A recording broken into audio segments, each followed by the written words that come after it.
बाजे बरह बजाना जसोदा घरे बाजे।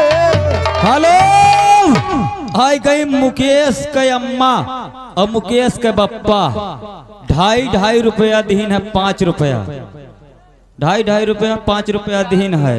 लेकिन मुकेश के अम्मा और मुकेश के बप्पा अच्छा 2.5 5 रुपया लेकिन कहीं का है रतिया सोई गए वालम।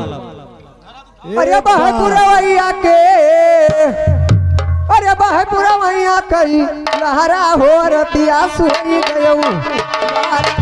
बहपुरवैया कई लहरा हो रतिया सोई गयो। बहपुरवैया कई हेलो हेलो हाँ के लीजिए मैम साहब। फिर आगे वही हमारे करिया लाइट वाले ग्राम गौरा निवासी करिया लाइट वाले ग्राम गौरा निवासी बच्चे के लोग छोर में 11 रुपए का पुरस्कार देते हैं। पार्टी हार्दिक स्वागत करती है। आपका क्या ख्याल है? अरे बहपुरवैया कई लहरा हो रतिया सोई गयो। बहपुरवैया कई लहरा हो रतिया सोई गयो। हेलो आई के गुल्ले के मौसी और गुल्ले के मौसिया 2.5 रुपया 5 रुपया लेकिन सोंठ वाला लडुआ खोपे बना हो। अरे खोपै बना हो सुअठ वाला लडुआ खोपै बना हो।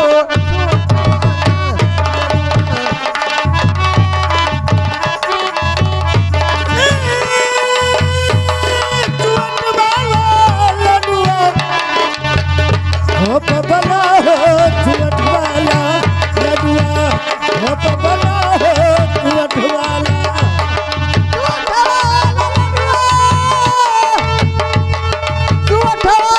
लडुआ खोपै बना हो सुअठ वाला।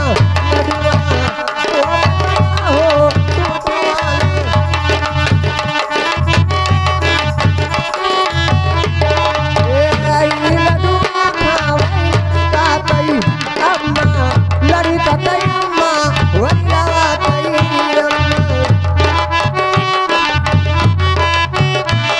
ए लडुआ खावै लड़ी का कई अम्मा लड़ी का कई अम्मा वैला कई अम्मा।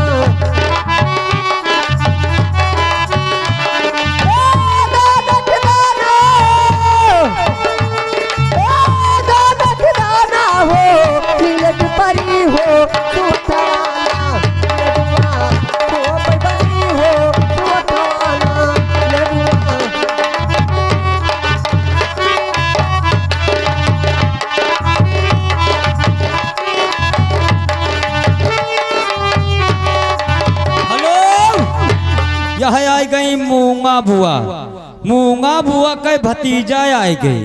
मूंगा बुआ के भतीजा 10 रुपया दीन है बच्चे नौछार माँ पार्टी हार्दिक स्वागत करते हैं। आपका ख्याल? अरे लडुआ खावई हरिला कई हरिला कई बुआ हरिला कई।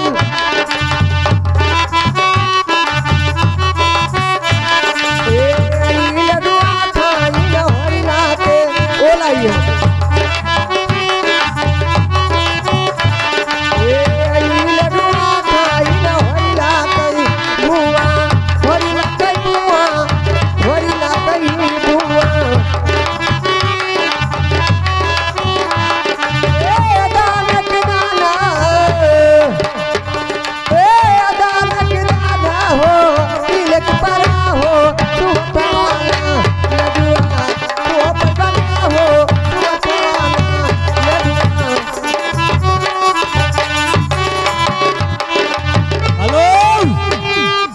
गुल्ले के मामा मुकेश के मामा वाह गुल्ले के मामा और मुकेश के मामा 2.5 दिन है लेकिन दोनों जने निकल गया बहिन रखना।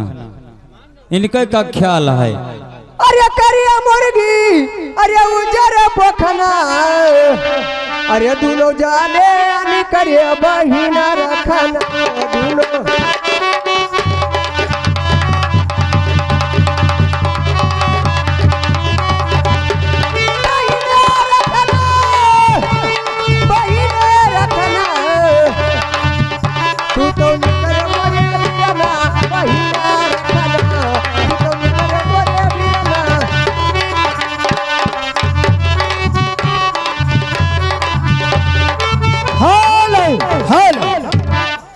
हाँ ये लीजिए मैम साहब, ये आ गई लड़कवा के बुआ।